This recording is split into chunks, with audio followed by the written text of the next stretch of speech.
Olá, o vídeo de hoje é para responder a pergunta: por que antigamente existiam muito mais histéricas do que a gente encontra hoje? Primeiro ponto é a gente pensar a respeito da própria histeria.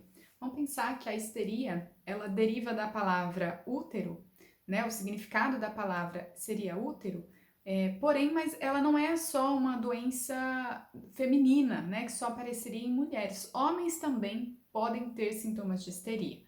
A questão é que era muito mais frequente na época do Freud que as mulheres apresentassem os sintomas de histeria.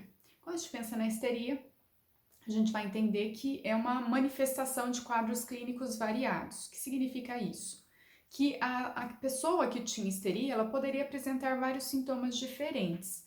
Esses sintomas, né, em geral, eles apareciam de uma forma um pouco teatral, por meio de uma simbolização, e eles poderiam ser cegueira, paralisia, dificuldade, a pessoa não conseguia andar, né? Ou tremores, ela não conseguia parar de mexer a mão, né? Ter alguma coisa ali que ela não conseguia ter esse controle total.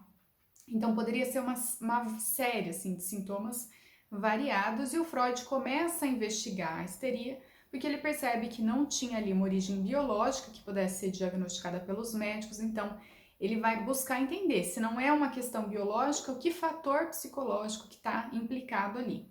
E ele vai estudando e verificando que o que existia naquela época era uma repressão sexual muito forte, e especialmente as mulheres não poderiam colocar à tona, né, demonstrar quais eram seus desejos sexuais, e que isso muitas vezes estava ligado ao surgimento dos sintomas dos casos de histeria. O que acontece? A nossa sociedade ela vem mudando ao longo do tempo. Então, por que tinha bastante esses casos antes e hoje a gente não encontra com tanta frequência? Porque a gente tem que pensar que os sintomas eles também dizem respeito à sua própria época, à sua própria história. E há tempos atrás, quando a gente pensava na histeria, era um contexto muito mais repressor em termos sexuais do que a gente tem hoje. Então, a origem dos sintomas, né, não se perdura de uma forma tão intensa, a ponto que na nossa sociedade a gente tem um número expressivo de histéricas. O que a gente pode pensar a respeito disso é que a gente não tem os casos de histeria com uma quantidade grande, mas a gente vai ter os casos de depressão, por exemplo.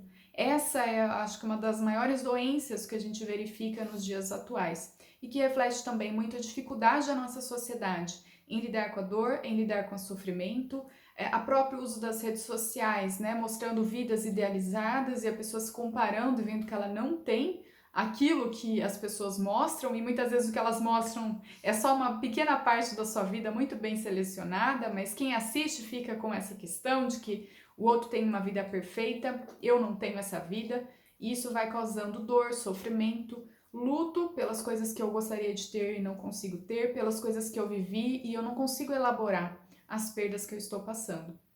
Então a questão da qual é a doença vai derivar do período histórico, porque a nosso período histórico, a forma como a sociedade se organiza, muitas vezes direciona qual que vai ser as principais doenças que vão compor aquele período histórico específico. Bom, gente, por hoje é isso. Fiquem bem e até a próxima!